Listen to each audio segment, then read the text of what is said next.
Buenas tardes a todos. Vamos a presentar hoy el abordaje de la sepsis en coronavirus, algunos aspectos claves. Como pueden ver, mi nombre es Fabián Carreño, médico residente de medicina interna de tercer año de la Universidad Industrial de Santander y miembro del grupo de investigación Germina y del semillero de investigación en infectología de este grupo de investigación. Vamos a iniciar esta conferencia con un caso clínico, un paciente de 43 años, es un médico intensivista, trabaja en la unidad hospitalaria de coronavirus, sin antecedentes médicos, que inicia por una clínica de 8 días de tos, disnea progresiva hasta el reposo y fiebre, y estaba en aislamiento en casa por sospecha de infección por COVID-19. Ingresa a urgencias porque se le ha empeorado el estado general en las últimas 2 horas. Ingresa con una frecuencia cardíaca de 110, satura 76 ambiente, frecuencia respiratoria de 36 respiraciones por minuto, y la tensión que podemos ver con una media de 55 y está febril. Con una alteración del estado de la conciencia, disbalance tóraco-abdominal y llenado capilar de 4 segundos. Esta es la radiografía de tórax que se le puede tomar tan pronto se invade el paciente. Y las preguntas son las siguientes, que pues es común que nos hagamos en el servicio de urgencias: ¿es una neumonía comunitaria? ¿Tiene sepsis? ¿Necesitamos ventilación mecánica invasiva o no invasiva? ¿Qué antibiótico le vamos a poner? ¿Cómo lo vamos a administrar? ¿Tiene coronavirus? ¿Usamos los elementos de protección personal? ¿Necesita líquidos? ¿Necesita vasopresores? ¿Necesita aislamiento? ¿Le pedimos la TAC o solamente con esa radiografía de tórax? Pero vemos que hay que centrarse, y entonces la idea es que es un paciente que es complejo y debemos abordarlo de una forma sistemática y ordenada para poder comprender y poder darle lo mejor al paciente y poder tener unos mejores desenlaces. Necesita líquidos, por supuesto, pero entonces el orden de las cosas en sepsis, o identificar la sepsis, es muy importante para empezar a tomar conductas puntuales, y esto pues lo va haciendo la experiencia en la atención de pacientes. Tengamos presente que pacientes que tienen coronavirus, y aunque pues es una enfermedad que está en conocimiento, apenas recientemente se han venido presentando los casos y se encuentra en investigación. eh, Finalmente los síndromes clínicos son síndromes bastante conocidos desde el punto de vista clínico, como es el síndrome de dificultad respiratoria aguda y la sepsis. Y pues por supuesto no hay nada para pensar hasta el momento que sea diferente en el manejo a como se ha venido manejando estas patologías a lo largo de la experiencia que se ha adquirido. Entonces, los objetivos de la siguiente conferencia es: el primero, identificar y definir la sepsis; el segundo, pues poder tener en mente el bundle de reanimación en sepsis, que son medidas que pues de cierta forma van a impactar y van a mejorar la mortalidad; lo que corresponde al manejo de líquidos, el monitoreo y metas hemodinámicas, el manejo ventilatorio y lo que corresponde a la selección del antibiótico de forma racional. Para identificar la sepsis, pues inicialmente tenemos las definiciones del tercer consenso de sepsis, donde se fueron publicadas en JAMA en el 2016, y básicamente se define la sepsis como una disfunción orgánica que amenaza la vida causada por una respuesta desregulada del hospedero a la infección. Adicionalmente a eso, pues acá vemos un paciente que tiene un origen infeccioso y pulmonar, renal, en torrente sanguíneo, y que va a desencadenar en una falla orgánica, principalmente pulmón, el sistema cardiovascular y renal. Antes de empezar a hablar un poco de sepsis y coronavirus, es importante tener presente las fases de enfermedad que vamos a ir conociendo eh, a través del tiempo, y que pues cada vez es un poco más claro esta enfermedad, y a partir de todo lo que se ha observado en los diferentes centros, lo que se cree o que se hipotetiza es lo siguiente: que inicialmente hay una actividad viral más o menos de los primeros 7 días, donde tenemos fiebre, las manifestaciones clínicas, con posteriormente o fase de empeoramiento, donde va cayendo la viral y la viremia, y va aumentando la respuesta inmune, y se presenta el compromiso pulmonar, pero este compromiso pulmonar es un compromiso inflamatorio netamente, y en este espacio de tiempo todavía tenemos virus. Y pues esta es la fase crítica, digamos que haciéndolo alusión, pues en Latinoamérica tenemos bastante experiencia con el dengue, podríamos considerarlo como una fase crítica, pero pues es un poco más prolongada que en el dengue, y pues de cierta forma comparte muchos aspectos, eh, por lo menos en la respuesta inflamatoria. Se habla de que hay una tormenta de citoquinas que va a mediar todo este proceso inflamatorio y este proceso de disfunción orgánica, y principalmente disfunción pulmonar y disfunción pues sistémica también. Después de que finaliza la fase pulmonar, se puede perpetuar una respuesta inflamatoria en el tiempo, que puede ser una fase hiperinflamatoria, y aquí es donde vemos todos los síndromes, incluidos la sepsis y el incremento de la ferritina, los marcadores inflamatorios, el dímero D, y pues básicamente todo esto va a favor de que es un fenómeno de activación de la respuesta inflamatoria bien importante. De acuerdo a los conceptos en sepsis, me gusta mucho esta gráfica y la traigo a colación porque aquí observamos los 5 órganos principales y pues todos están conectados, y de cierta forma cuando tenemos una falla de un órgano va a haber afectado a los demás. Esto no solamente pues ocurre en sepsis, sino pues como en muchas otras entidades, se puede observar en el cuidado intensivo. Si falla el riñón, falla el corazón, falla el sistema nervioso central y falla finalmente también el pulmón, y pues viceversa, es decir, por cualquier foco de entrada que tengamos un proceso inflamatorio infeccioso, y en este caso pues infeccioso, y en este caso pues, específicamente centrado en el pulmón, va a haber toda una tormenta de citoquinas, toda una tormenta de respuesta inflamatoria y una alteración en los mecanismos de regulación y contrarregulación, el CIR sobre el CARS, y vamos a tener finalmente un fenómeno donde va a haber vasodilatación, donde va a haber fuga capilar y donde va a haber lesión orgánica por infiltración inflamatoria de todos los órganos ya descritos previamente. Entonces, cuando sospechamos sepsis y consideramos que es una disfunción orgánica, y pues a partir del tercer consenso se han venido redefiniendo los conceptos, y la cuestión es que se define que la probabilidad de sepsis o de falla orgánica secundaria a una infección es mayor en los pacientes que tienen al menos 2 de estos criterios: frecuencia respiratoria mayor a 22, una alteración del estado de la conciencia, una presión arterial sistólica menor a 100, y pues que tienen un QuickSOFA sería positivo. Recordar que el QuickSOFA es una entidad, o es un score clínico que es validado en pacientes fuera de la UCI, y predice la presencia de que la disfunción orgánica sea secundaria a sepsis con un área bajo la curva de 0,81. Esto quiere decir que pues es más o menos buena la capacidad predictiva que tiene este score. Sin embargo, pues este score es una forma simplificada del SOFA completo, donde tenemos un abordaje sistemático del sistema respiratorio, neurológico, cardiovascular, del hígado, de la coagulación y básicamente también del riñón.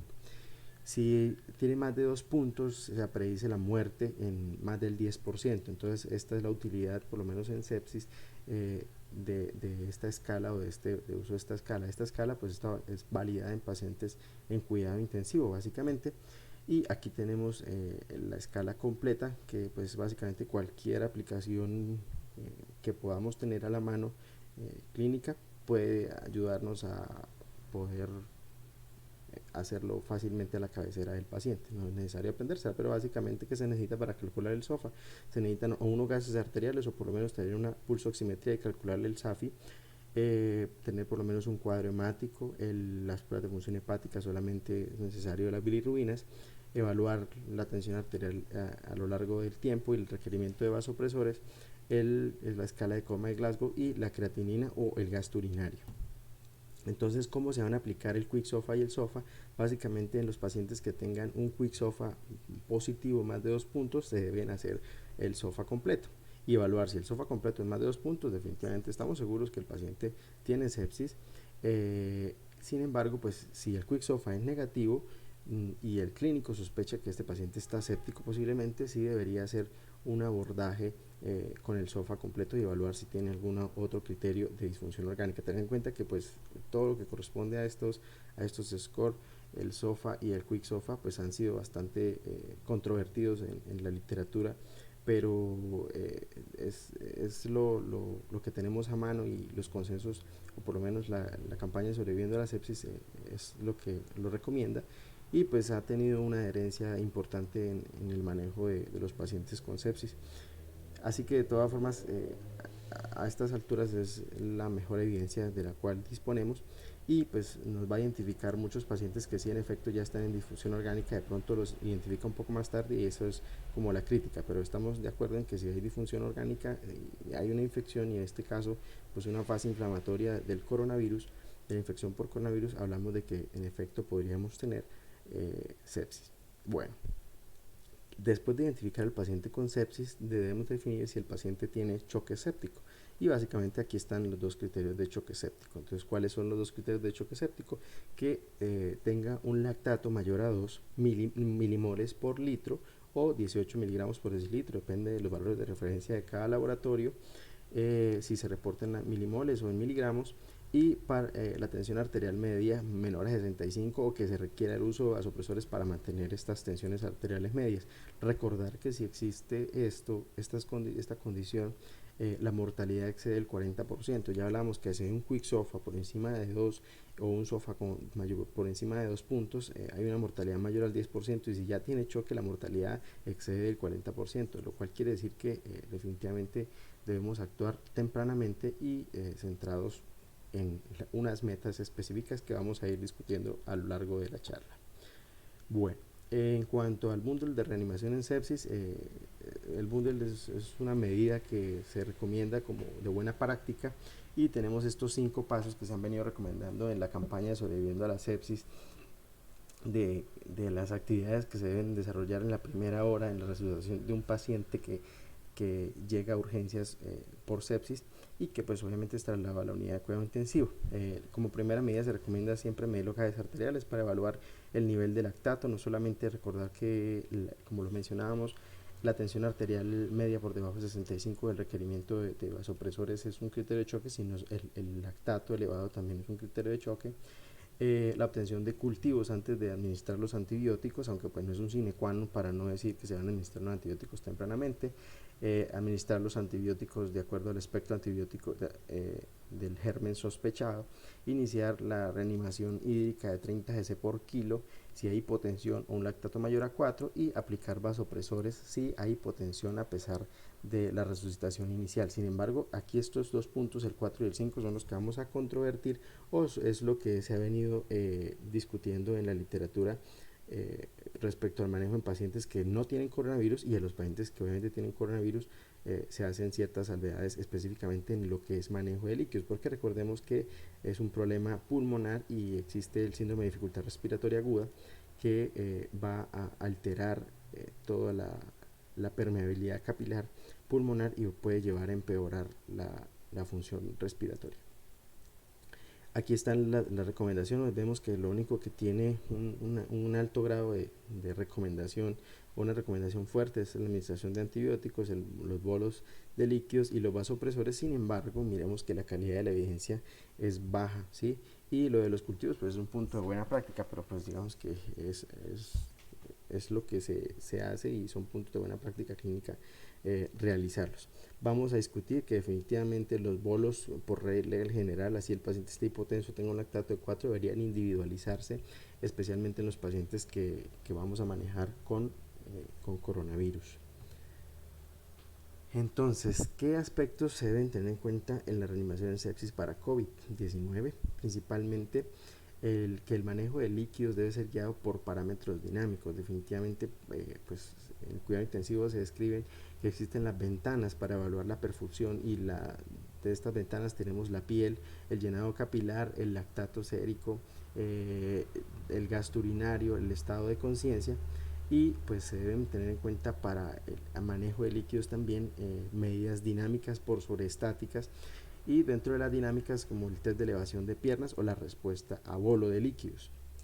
Tener presente que estas dos test de respuesta a bolo de elevación de piernas objetivamente se evalúan con la variabilidad de presión de pulso o con el cambio de volumen sistólico. Luego esto requiere realmente medidas invasivas, o que el paciente esté intubado o ventilado con por lo menos 8 cc por kilo de 8 mililitros por kilo de volumen corriente en el ventilador, y que el paciente no tenga arritmias para evaluar la presión de pulso, o evaluar que el paciente tenga una monitoría invasiva para evaluar el cambio del volumen sistólico. Lo que se prefiere en pacientes con coronavirus es un manejo conservador de líquidos, sería mejor que el manejo liberal. Un manejo conservador se define un manejo sin bolo de líquidos y que se titule de acuerdo a la frecuencia cardíaca, el gasto urinario, el tiempo llenado capilar y el nivel de conciencia. La administración de líquidos debería ser orientada por estos parámetros. Y el manejo liberal, pues digamos que a todos se les va a poner un bolo de líquidos y se va a evaluar después con las necesidades basales. Vamos a desarrollar más adelante en el transcurso de la conferencia estos conceptos como para que pues los reforcemos un poco más. Entonces, respecto al manejo de líquidos en sepsis, recordemos que existe un círculo vicioso en la reanimación de sepsis y básicamente es como lo podemos observar. Generalmente pues los choques son de muchos tipos y pues el tipo que más responde a líquidos es el choque hipovolémico. Y pues lo que ocurre es que hay una inercia terapéutica o un reflejo de los médicos a ver si el paciente está hipovolémico o está choqueado, se le ponen líquidos y esto va a aumentar el edema intestinal y esto va a aumentar el edema visceral, aumenta la presión intraabdominal, va a aumentar la presión, la compresión de la vena mesentérica, a disminuir el retorno venoso, el aumento de la presión venosa y va a llevar a más hipovolemia, más administración de líquidos y por otro lado cuando llegamos a lo que es el síndrome de hipertensión abdominal, a oliguria y vamos a interpretar esta oliguria como que le faltan más líquidos y vamos a llenar más los pacientes de líquidos. Esto se debe evitar y definitivamente es la recomendación o lo que está tomando más fuerza en el manejo de pacientes con sepsis. Quizás después del coronavirus lo que se venga sea para todos los pacientes hacer como un abordaje más racional de los líquidos. Esto es lo que sucede definitivamente cuando se administran los líquidos de forma liberal y tenemos compromiso a nivel respiratorio, hepático, digestivo, de la pared abdominal, renal y es importante que incluso el exceso de líquidos puede llevar a oliguria, no necesariamente la oliguria en un paciente que está normohidratado, que está hiperhidratado y son índices de que el paciente esté deshidratado. Entonces es muy importante y esto es un llamado, un punto de atención para que lo tengamos presente. En cuanto al sistema cardiovascular, puede aumentar el edema miocárdico y todo esto va a aumentar, alterar la función cardíaca y puede llevar a un fallo de bomba. Y obviamente el sistema nervioso central va a llevar a edema cerebral, alteración de la conciencia, más delirio, aumento de la presión intracraneana, más deterioro neurológico y pues persistencia de los requerimientos de ventilación mecánica y de las complicaciones en cuidado intensivo. Entonces, ¿cuáles son las complicaciones del manejo de líquidos en pacientes con sepsis? La sobrecarga hídrica es quizás la más importante. Esta es la fórmula con la cual se calcula la sobrecarga. Básicamente se debe llevar un balance positivo acumulado en litros, se divide sobre el peso inicial en kilogramos del paciente y se multiplica por 100. Si esto excede más del 10% del peso inicial corporal, esto se va a asociar con peores desenlaces. Entonces, si un paciente está sobrecargado, hay que definitivamente considerar que deben implementarse algunas estrategias para tratar de evitar la sobrecarga y tratar de llevarlo hacia unos balances neutros. Y el otro síndrome, otra complicación es el síndrome de permeabilidad global incrementada o el GIPS. Y definitivamente este es como el que más le tenemos miedo. Es un síndrome de sobrecarga hídrica que va a llevar a falla orgánica. Entonces, con falla orgánica hablamos de falla renal, falla cardíaca y no va a progresar, va a haber una alteración en la progresión a la fase de flujo. Como se va a ver más adelante, existe una fase de administración de líquidos donde hay una fase de reflujo y una fase de flujo. Entonces el flujo ya comienza a evacuar mismo el paciente la cantidad de líquidos, pero estos pacientes en síndrome de permeabilidad global incrementada, que es cuando se lesiona el endotelio y hay una mayor permeabilidad capilar, no van a ellos a eliminar por sí mismos la sobrecarga de líquidos y por tanto se va a perpetuar este círculo vicioso que mencionábamos antes. Y tener presente que el edema finalmente no es solo cosmético, el edema también es un marcador de posible sobrecarga. Como todo medicamento, existe farmacocinética y farmacodinámica aplicada también a los líquidos. Tenemos dentro del arsenal terapéutico varios tipos de soluciones que se pueden clasificar en cristaloides o coloides. Las soluciones cristaloides, la solución salina normal es quizás la de las más conocidas, sin embargo es no balanceada, tiene la misma cantidad de sodio y la misma cantidad de cloro y va a llevar a una acidosis hiperclorémica, y las soluciones balanceadas que son un poco más isotónicas con el plasma, y como el lactato Ringer, el acetato Ringer o el plasma light, que pues quizás el plasma light y el acetato no son tan comunes acá en Colombia.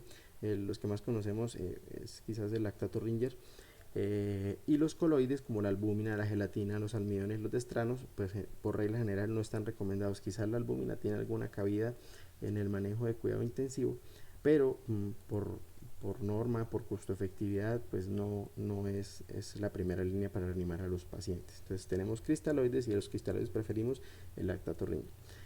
¿En qué pacientes se va a administrar la solución? Controles sanos, quirúrgicos, sépticos y gestantes. Aquí nos vamos a centrar en los pacientes sépticos, y específicamente en los sépticos con coronavirus.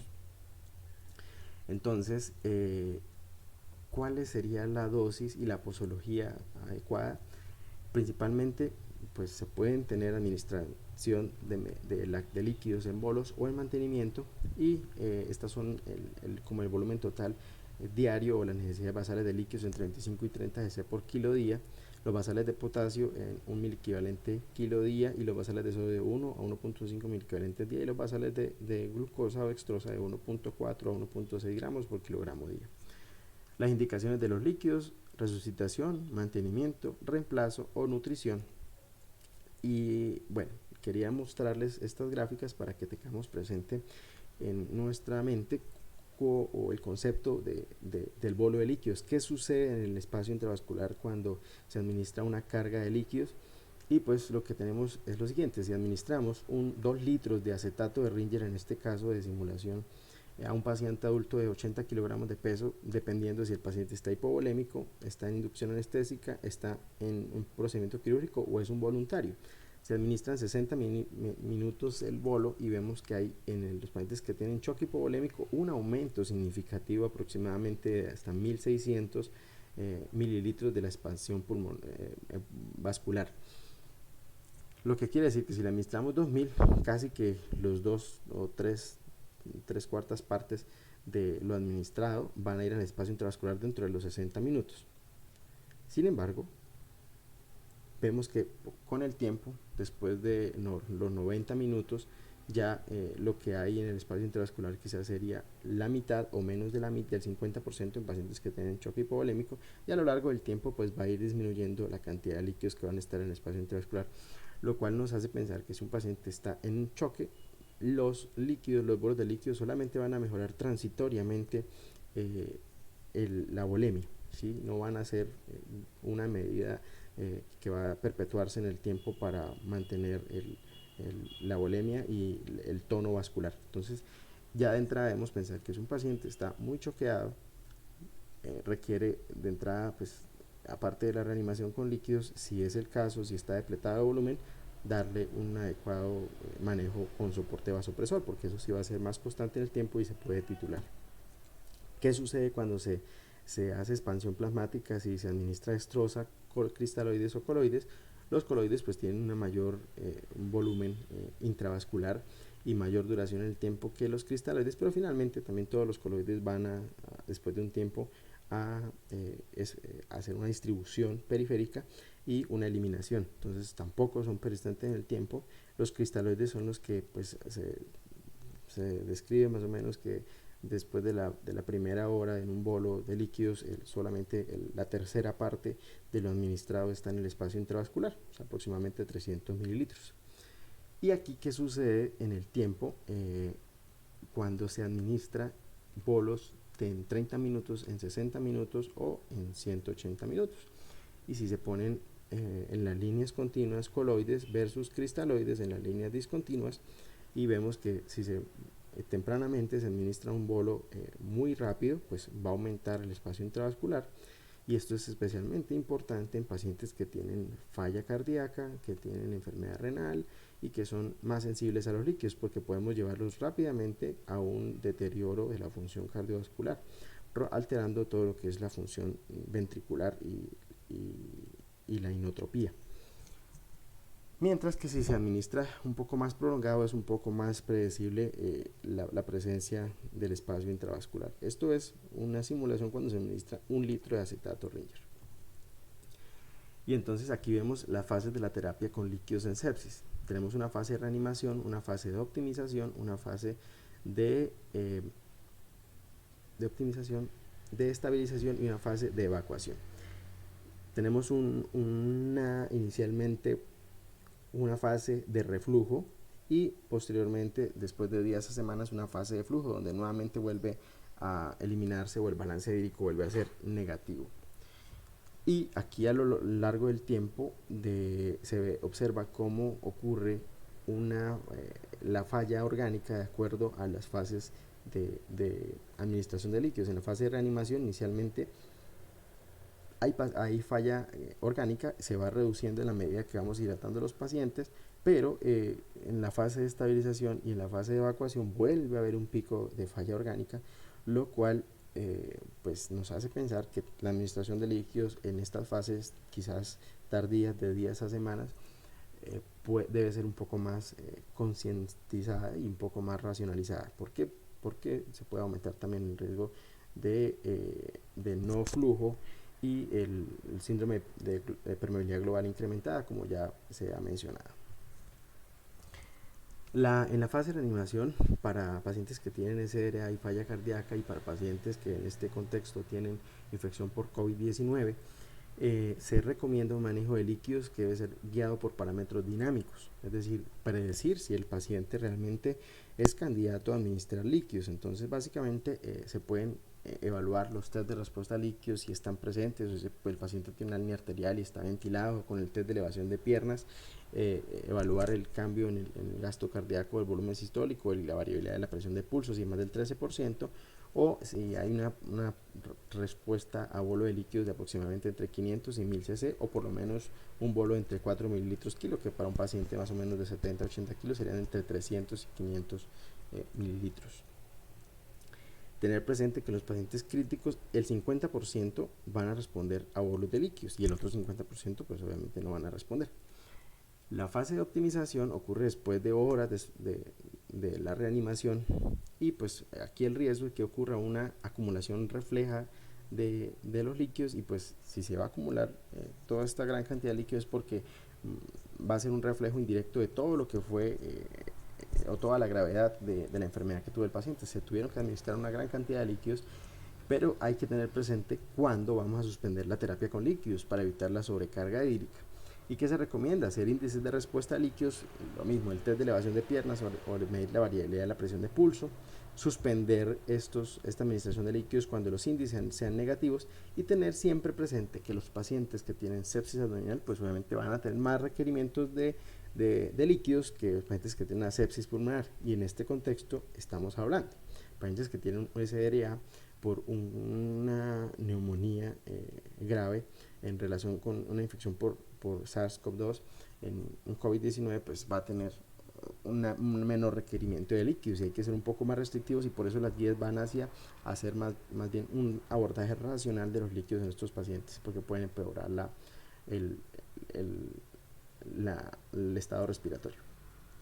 En la fase de estabilización, esto ocurre en los primeros días del choque, se deben evitar balances hídricos muy positivos y se debe tener en cuenta que el aporte de líquidos global, incluyendo los líquidos obligatorios ocultos que van en medicamentos y en nutrición. Entonces siempre se debe revisar la tarjeta de medicamentos, contar cuánto le están poniendo de líquidos basales en los antibióticos, en las infusiones, en el soporte nutricional, enteral o parenteral, y contarlo dentro de los líquidos. Si el aporte de líquidos basales se cubre con todos los líquidos ocultos, se debe suspender la administración adicional de líquidos de mantenimiento. No hay indicación para continuar poniéndole líquidos si ya tenemos cubiertas todas las necesidades basales con todos estos líquidos ocultos. En la fase de evacuación ocurre durante la primera semana usualmente, y esto es en la mayoría de los casos es de forma espontánea, se eliminan todos los líquidos acumulados en la fase de flujo, pero si hay una síndrome de permeabilidad global incrementada, ocurre una fase de no flujo, y aquí es donde debemos intervenir tempranamente para ayudar a su evacuación. Entonces, ¿cuándo iniciar la remoción de líquidos y cuándo suspender la terapia con líquidos? Pues cuando ya definitivamente el paciente no tiene respuesta a líquidos de forma persistente, se debe iniciar la remoción de líquidos. Entonces, siempre, en todos los días en la evaluación de estos pacientes, se debe considerar en qué fase de los líquidos estamos. Y se ha demostrado que estrategias de remoción tardía de líquidos guiadas por metas, con el empleo de diuréticos y ultrafiltración por diálisis para garantizar balances negativos durante la primera semana, en la unidad de cuidado intensivo son un predictor fuerte de sobrevida. Es decir, lo que en la fase de evacuación lo que debemos propender es porque después de la primera semana tener por lo menos 2 días consecutivos al paciente en balance negativo.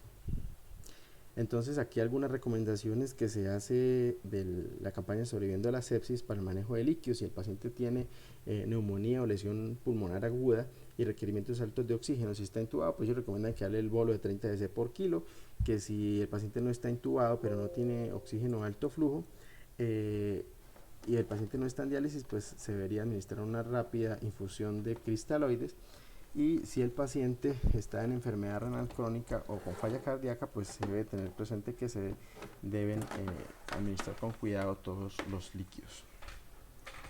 Sin embargo, ¿qué tenemos con estos pacientes? Que finalmente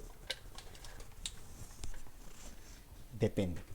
Y la respuesta es depende porque, como ya lo vimos, el manejo de líquidos debe ser orientado por algunas metas terapéuticas claras. Entonces, ¿cómo vamos a hacer el monitoreo hemodinámico y cuáles van a ser las metas hemodinámicas en pacientes que tienen coronavirus? Aquí algo rápidamente de la evolución histórica de lo que fue la reanimación hemodinámica en sepsis. De lo primero, en el 2001, Rivers con 263 pacientes demostró que el cuidado guiado por metas, la reanimación guiada por metas, tenía menos mortalidad que los pacientes que tenían cuidado usual para el 2001. Sin embargo, mucho se controvirtió en toda la literatura científica a través de los años, y se demostró en estos estudios en el 2014 y 2015, los estudios PROCESS, ARISE y PROMISE, que definitivamente la mortalidad era igual que con el cuidado usual o empleando estas estrategias de terapia dirigida. Entonces, ¿cuáles eran las metas de Rivers? Y vamos a ver que todos los pacientes, ¿de dónde viene la receta de 30 cc por kilo de reanimación? Pues porque en el protocolo de Rivers todos al menos habían recibido 30 cc por kilo antes de iniciar el protocolo. Entonces, básicamente lo que hizo Rivers fue estandarizar los dos pacientes en 2 terapias. Aquí tenemos que les midió a todos la presión venosa central, la presión arterial media, el gasto urinario, y en los pacientes que iban al brazo de intervención, adicionalmente a eso se les midió el hematocrito mayor a 30 o con una hemoglobina que es equivalente más o menos a 12, con el índice cardíaco y el consumo de oxígeno. Y esto realmente es lo que se evaluó. La presión venosa central se debería tener entre 8 y 12. Si no estaba entre 8 y 12, se reanimaba con líquidos, con bolos de líquidos para evaluar la presión central. Si no se lograban las metas de tensión arterial media, se iniciaban vasoactivos para mantener estas metas, y si a pesar de eso tenía una saturación venosa central baja y tenía un hematocrito bajo, se debería transfundir hasta tener un hematocrito mayor a 30. Y si ya tenía estas metas de hematocrito, pues se iban de una vez a los inotrópicos. Sin embargo, lo que se demostró con Rivers es que se tenía un uso más liberal de las transfusiones, más uso de líquidos, y pues finalmente, a la luz de la evidencia actual, el exceso de líquidos también puede ser deleterio para los pacientes. Entonces, ¿en qué vamos? A la luz de los estudios que ya mencionábamos, el PROMISE, ARISE y el PROCESS, que definitivamente cuando se hizo este metaanálisis en New England, se encontró, analizando básicamente estos estudios pivotales, que el cuidado usual versus la reanimación guiada por metas no es diferente. Es decir, básicamente les va igual en mortalidad a los pacientes que se les hace esta terapia intensiva bajo el protocolo de Rivers versus los que no. Entonces, lo que se hace es que se gasta más hemoderivados, se hace más carga de líquidos, y finalmente la mortalidad va a ser la misma, entonces, que con el cuidado usual. Y el análisis por subgrupos definitivamente a 90 días tampoco demostró un impacto significativo en ninguno de los grupos. Entonces, pues a partir del año 2010 se viene recomendando todo lo que es el lactato como marcador de reanimación en sepsis, y pues acá hay algunas cosas que pudieran ayudarnos a guiar la terapia, y pues depende también. Entonces, si el centro donde estamos no hay disponibilidad de tener el lactato a la mano de forma oportuna, pues tampoco va a ser una condición sine qua non, no vayamos a poder reanimar a los pacientes, especialmente en este contexto de epidemia donde la cantidad de pacientes que se esperan lleguen es bastante significativo. El lactato mayor a 4 va a ser un marcador de peor pronóstico en sepsis y no hay inferioridad para guiar la reanimación en sepsis al compararse con saturación venosa central. Y es importante esto: hay menor mortalidad ajustada en reanimación guiada por lactato versus la guiada por cuidado usual, y esto es lo que vamos a mirar más adelante. Aquí este es el estudio donde se evaluó la reanimación guiada por depuración de lactato versus la saturación venosa central, como dentro del contexto de un protocolo guiado por metas para manejo temprano de la sepsis y reanimación temprana, y se encontró que no había una diferencia significativa en la mortalidad hospitalaria. Este estudio es un estudio del año 2010 donde se comparó la terapia guiada por lactato en un estudio multicéntrico, en este ensayo clínico. Se evaluó la depuración de lactato sérico en pacientes que tenían más de 3 milimoles por litro, y la idea era llevar a una depuración de lactato de más del 20% en 2 horas, y esto se comparó versus en los pacientes en los cuales no estaba el lactato disponible. Y que se encontró básicamente, si los pacientes tenían más de 3 milimoles por litro de lactato y cumplían estos criterios, se les midió a todos lactato y a otros no se les midió lactato, los del grupo control. ¿Y qué se evaluó? Este protocolo realmente me parece interesante y le puse 2 estrellitas a propósito, porque si vemos, es una modificación del reverse, pero con unas metas de transfusión un poco más racionales, y con los líquidos no son mandatorios para mantener una saturación venosa, porque ya se demostró que definitivamente el lactato es superior a la saturación venosa para el manejo de la reanimación. Entonces, si la saturación venosa está por encima de 70, miramos si hay de pronto, y si tiene hiperlactatemia, definitivamente debe ser algo circulatorio. Ellos administraban nitroglicerina como vasodilatadores, y si la saturación venosa central era menor a 70, lo que quiere decir que hay un mayor consumo de oxígeno periférico, se evaluaban 4 condiciones. La primera condición, si el paciente respondía a líquidos, haciéndole alguno de los test que ya miramos. Si tenía respuesta a líquidos, se hablaba de hipovolemia y se le reponían líquidos cristaloides o coloides, y si no tenía respuesta a líquidos, posiblemente era disfunción miocárdica y se arrancaba de una vez. Inotropía con dobutamina para tener saturaciones venosas central mayores a 70. Si la saturación era menor y tenía saturación arterial menor a 92, posiblemente era hipoxemia. Se arreglaban los parámetros del ventilador para mantener una oxigenación por encima del 92%.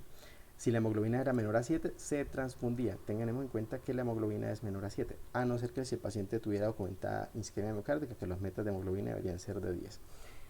Si el paciente tenía agitación o estaba con aumento de las necesidades del consumo de oxígeno por agitación, dolor o temperatura, pues se manejaba esto y se evaluaba la depuración de lactato. Si se ocurría la depuración de lactato más del 20% después de las 2 horas del manejo, se continuaba el manejo hasta se repetía cada 2 horas. Sin embargo, si no se lograba esta meta, se volvía nuevamente a hacer este protocolo. Entonces vemos acá que esto es algo interesante, que es una modificación del protocolo de Rivers que pudiera tenerse presente para hacer la reanimación.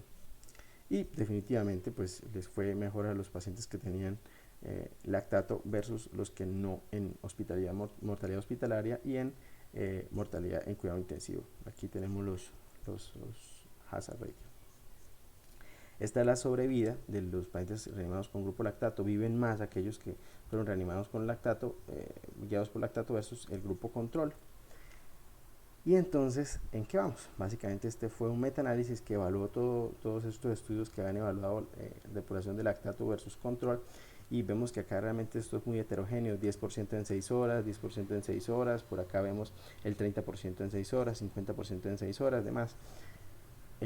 Pero lo que se demostró es que, a pesar de que tenían heterogeneidad en los criterios, la reanimación guiada por lactato es mejor en cuanto a mortalidad hospitalaria. Les va mejor a estos pacientes que se reaniman guiados por lactato, pues teniendo en cuenta el protocolo anterior. Y en ventilación mecánica, pues definitivamente también en la duración de ventilación mecánica le favorece a los pacientes que tienen depuración guiada por lactato. Sin embargo, en el año 2019, el año pasado, salió este estudio, que es el estudio Andrómeda, donde se evaluó la mortalidad a 28 días en los pacientes que fueron reanimados con llenado capilar versus los que fueron guiados por lactato, y vemos que les fue mejor a los pacientes que se reanimaron por llenado capilar. Entonces, mucho mejor todavía. Ya vimos que el lactato es superior al cuidado usual, y ya vimos que ahora vemos que la reanimación guiada por perfusión periférica pues es superior en teoría, según este examen, según este estudio clínico, al lactato. Y básicamente tenemos, este es el algoritmo de manejo que publican ellos en su documento adjunto del estudio, donde si existe un lactato anormal o tenía un tiempo de llenado capilar mayor a 3 segundos, esto lo hacían con una laminita de microscopio de vidrio, y se presionaba básicamente el pulpejo hasta tener toda el pulpejo pálido, y durante 10 segundos, y luego se contabilizaban, se liberaba la presión y se contabilizaba durante 3 segundos con cronómetro, y se evaluaba si el llenado capilar era mayor a 3 o menor a 3 segundos. Si era menor a 3 segundos estaba bien, y si estaba anormal era mayor a 3 segundos. Entonces básicamente lo que se hacía con los pacientes que tuvieran lactato alto o que tuvieran tiempo de llenado capilar alterado era llevarlos a una presión arterial media mayor a 65 y evaluar si el paciente respondía a líquidos con los test que ya conocemos. Entonces, variabilidad de presión de pulso o con índice de volumen sistólico. Si el paciente respondía a líquidos, le ponían líquidos. Si el paciente no respondía, continuar el siguiente paso. Entonces, si el paciente era hipertenso crónico, se hacía un test de vasopresores. Entonces, para mantener una tensión arterial media positiva, un poco más alta de las metas de 65, y si mejoraba el lactato, o mejoraba el llenado capilar, después de 2 horas para el lactato, y después de 1 hora de vasopresor para el llenado capilar, pues se dejaba, y si no, pues se suspendía y continuaban con el siguiente, que era una prueba de vasodilatadores, de inodilatadores. Y si era positiva, vuelve y juega 1 hora de tiempo de llenado capilar y 2 horas posterior de manejo con lactato. Si respondía, se continuaba el inotrópico, y si no respondía, pues se suspendía la prueba y pues se volvía nuevamente al algoritmo de reanimación. Y esto se demostró que era mejor que la reanimación guiada por lactato, quizás porque pues los clínicos están un poco más pendientes de los pacientes. Esto realmente es muy prometedor, y pues es algo que tenemos a mano, podemos tenerlo en nuestros servicios de urgencias y evaluarlo con nuestros pacientes. Entonces, ¿cuáles son las metas de presión arterial y cuáles son las indicaciones de soporte vasopresor en choque séptico? Los pacientes que tienen choque séptico se deben mantener una presión arterial media entre 60 y 65 milímetros de mercurio. Los que son hipertensos pudieran beneficiarse de una tensión arterial media entre 80 y 85 milímetros de mercurio, y presiones arteriales medias por encima de 90 podrían ser deleterias. Sin embargo, con el estudio de Andrómeda, lo que se evalúa es que esto debe ser también individualizado. Esto tampoco es una receta que sea un parámetro para todos los pacientes. Esto debe ser individualizado con los pacientes, especialmente si son hipertensos crónicos. El primer vasopresor que se recomienda es la norepinefrina. El segundo vasopresor, cuando la dosis supera los 50 microgramos minuto, es decir, más o menos para un paciente de 60-70 kilos, 0.5 microgramos kilo minuto, se debe pensar en un segundo vasopresor, y el segundo vasopresor que se recomienda es la vasopresina o la adrenalina. La vasopresina funciona como un ahorrador de norepinefrina, y pudiera contemplarse específicamente cuando los pacientes están muy acidóticos. La dopamina definitivamente va a aumentar mortalidad y no se debe considerar como segundo vasopresor, y aquí tenemos las recomendaciones de la campaña Sobreviviendo a la Sepsis, donde se debería considerar como segundo vasopresor la vasopresina, si no se logran las metas la epinefrina, y si no se logran las metas la fenilefrina. Sin embargo, pues después del segundo vasopresor, si el paciente no responde, seguramente no va a responder, y se debe considerar en el caso de coronavirus el manejo con inotropía, incluso desde cuando ya vamos pensando en el segundo vasopresor, antes del segundo vasopresor, pensar en inotropía. Y si ya tenemos 2 vasopresores, pues pensar en el uso de esteroides, porque pudiera haber una hipotensión secundaria a una insuficiencia suprarrenal. Entonces, ¿cuándo vamos a iniciar los vasopresores? El doctor Ospina Tascón y su equipo de estudio evaluaron la utilidad en un análisis de propensión de la vida real en los pacientes, si se iniciaba el soporte vasopresor muy temprano, es decir, antes de completar en la primera hora, es decir, toda la carga de líquidos y todo lo que vemos de la dinámica de la reanimación hídrica, y definitivamente se demostró que les iba mejor a los pacientes que se iniciaban tempranamente los vasopresores, es decir, antes de la primera hora. Entonces, en lo que vamos es que se recomienda iniciar los vasopresores antes de la primera hora, lo más temprano posible, incluso antes de darle el chance de reanimarlo con los bolos de líquidos, ¿sí? Porque ya como vimos, los bolos de líquidos lo que van a hacer es dar un pequeño chance, un pequeño tiempo de ventana en el cual hay un periodo de respuesta transitoria, porque finalmente no van a ser sostenidos en el tiempo. Y lo que sí se demostró con este estudio es que los pacientes van a requerir más cantidad de líquidos en el grupo de vasopresores que se demoran más de una hora del inicio. La disfunción cardiovascular en sepsis es muy importante, y específicamente en el COVID-19, y vemos que estos son las series de todos los estudios que han publicado en China, en Wuhan y pues en el resto de la China, donde la lesión miocárdica se ha documentado entre el 7 y el 23% de todos los pacientes, choque entre el 1 y el 35%, requerimiento no invasivo, requerimiento de ventilación mecánica invasiva.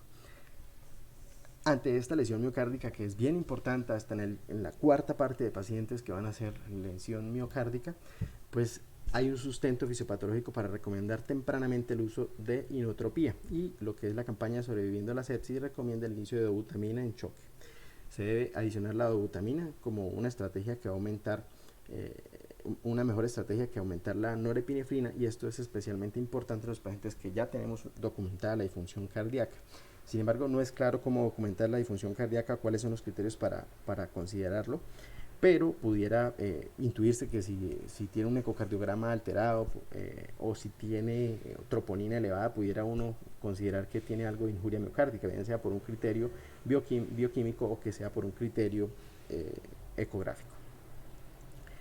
Saliendo ya de la reanimación, del soporte cardiovascular en sepsis, del manejo de líquidos y todo esto que es supremamente importante, vamos a hablar de otro tema que es no menos importante, pero que pues tendrán otros espacios, por eso no me voy a detener tanto en esto, pero sí dejar las cosas como un poco claras a este respecto y los mensajes claves. Entonces, ¿cuáles son los aspectos generales de la falla respiratoria en COVID-19?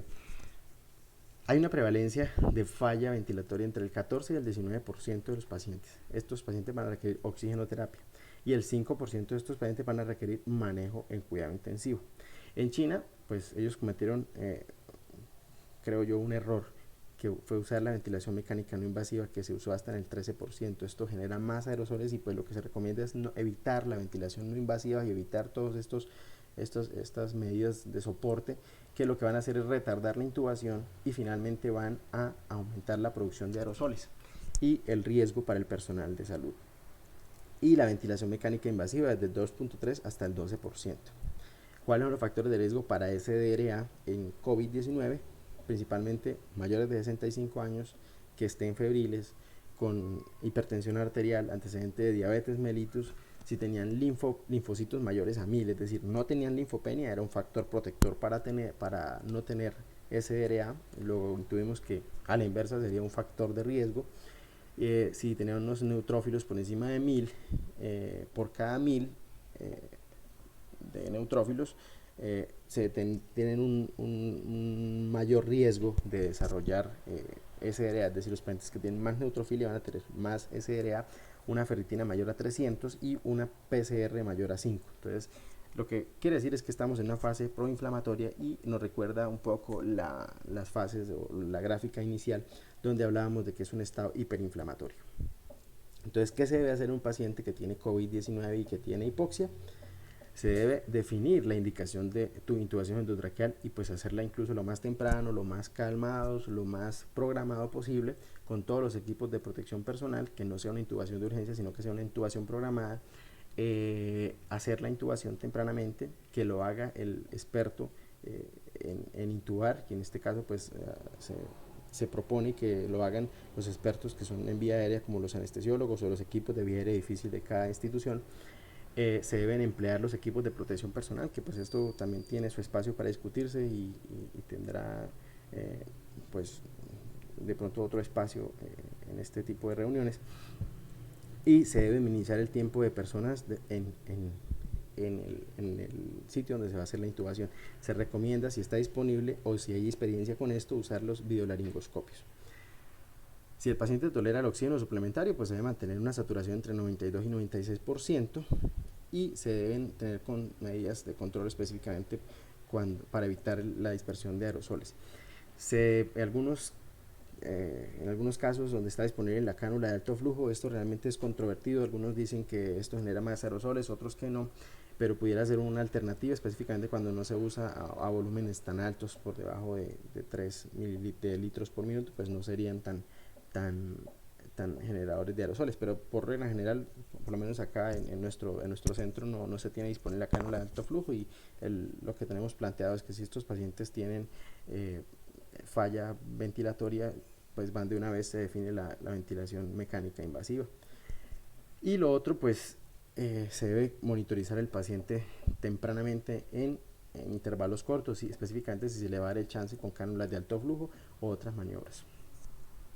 Pacientes que tengan síndrome de dificultad respiratoria aguda leve, se recomienda iniciar ventilación mecánica protectora para mantener unos volúmenes corrientes entre 4 y 8 mililitros por kilo, y pues lo que los estudios inicialmente plantearon es de 6 mililitros por kilo. Entonces podríamos iniciar a 6 mililitros por kilo, evaluar de acuerdo a las maniobras de reclutamiento y para mantener una presión plató por debajo de 30 centímetros de agua.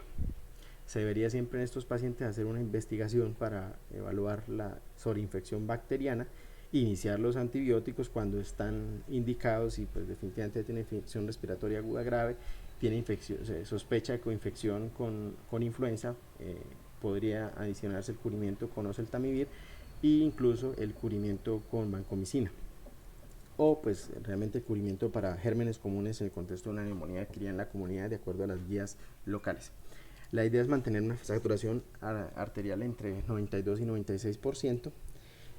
En pacientes con síndrome de dificultad respiratoria aguda, moderado a grave, se recomiendan mantener estrategias con PIB alto, generalmente por encima de 10 centímetros de agua.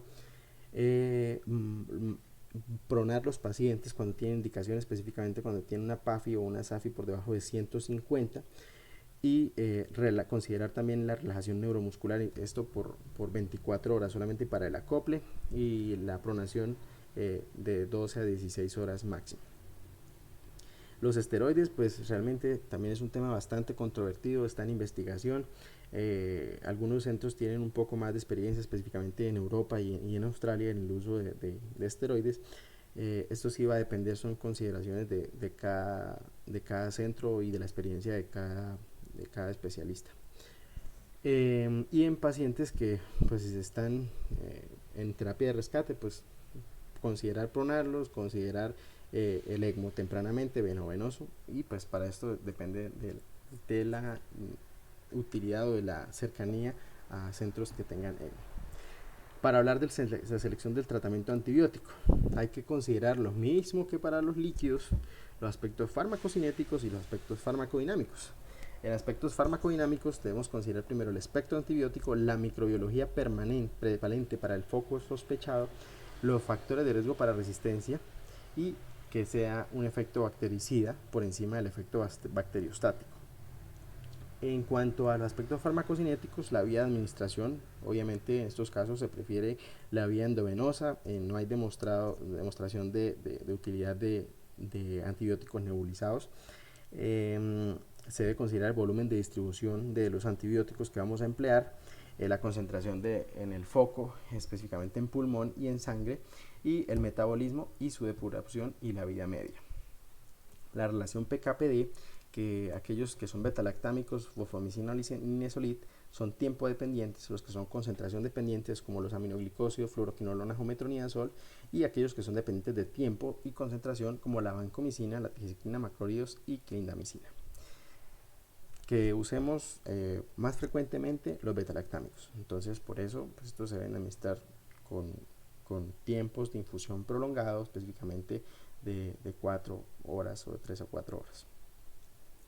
La administración en monoterapia o terapia combinada, realmente esto depende de las recomendaciones de cada centro, de cada guía de práctica clínica. ¿Y qué antibiótico escoger? Pues básicamente los gérmenes que estén relacionados con el foco aparente. Para este caso es súper importante el foco pulmonar.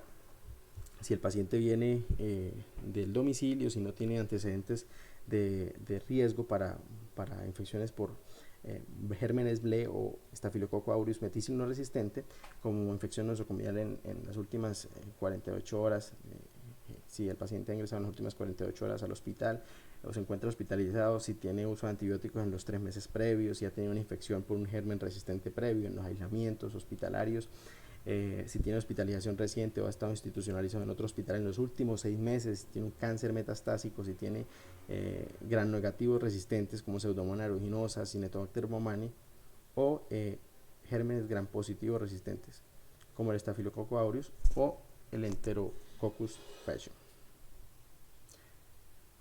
En neumonía tenemos estos factores de riesgo para gérmenes resistentes, específicamente para Streptococcus pneumoniae en los pacientes mayores de 65 años que hayan usado betalactámico en los últimos 3 meses, que sean alcohólicos o que estén expuestos a unidades de cuidado diario o hogares infantiles. Para Pseudomonas aeruginosa, pacientes que han estado en manejo con esteroides, con tratamientos de antibióticos de amplio espectro por 7 días o más en el último mes, que estén desnutridos o que tengan enfermedad pulmonar estructural como bronquiectasias o EPOC grave. Para Staphylococcus aureus, pacientes que estén en enfermedad renal crónica, que usen drogas endovenosas, que tengan infección previa por influenza o que hayan usado antibióticos previos, especialmente fluoroquinolonas, o que tengan una neumonía necrosante, aunque pues como ya lo mencionaba Jamer en su exposición, si tiene necrosis y tiene cavitaciones, pues esto va a bajar la probabilidad de que tenga infección por COVID-19, sin embargo podría eventualmente ser una sola infección. ¿Qué esquemas se recomiendan? Depende de cada guía. Estas son algunas recomendaciones: betalactámico más lacmacrólido, ampicilina sulbactam más claritromicina o acitromicina, betalactámico más fluoroquinolona.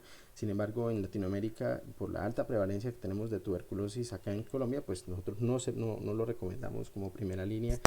No sé cuál será la experiencia de ustedes en sus países, en el Perú, en Chile, en Paraguay, no tengo idea, pero por lo menos en Colombia se reservan estas fluoroquinolonas para el tratamiento de la tuberculosis.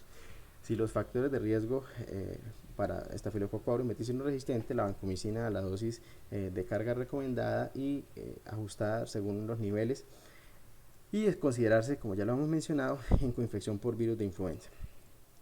Si hay factores de riesgo para Pseudomonas aeruginosa, pues la piperacilina tazobactam, cefepime o meropenem. Y ya para finalizar, les quiero agradecer a todos por haberme escuchado hasta este momento. Y para llevar a casa, se debe identificar tempranamente la sepsis en los pacientes que tienen infección con COVID-19 y se debe enfatizar bastante en la terapia conservadora de líquidos. Menos es más en monitoreo, y vemos que los parámetros clínicos dinámicos versus el lactato para reanimar tiene una evidencia que viene tomando fuerza. Entonces definitivamente no debemos subestimar la clínica, y específicamente lo que es el llenado capilar puede ser muy útil, específicamente cuando no tengamos a la mano el lactato o los gases arteriales. El manejo temprano de la vía aérea debe considerarse en todos los pacientes. Las intubaciones deben ser intubaciones planeadas y se deben tomar las medidas necesarias en pacientes que tienen SDRA, ventilación de protección pulmonar, y el uso de antibióticos empíricos tempranamente de acuerdo a los riesgos de resistencia. No existe tratamiento específico al momento, y todos los tratamientos que ustedes pueden leer hasta el momento son tratamientos experimentales. Pueden considerarse según la experiencia de cada centro y de cada especialista. Esto pues realmente queda como muy a discreción de la evidencia que vaya saliendo, y pues finalmente pues discutir estos nuevos medicamentos no era el objetivo de esta charla. Bueno, les agradezco a todos los que me escucharon, y pues quedo atento a sus preguntas. Muchas gracias.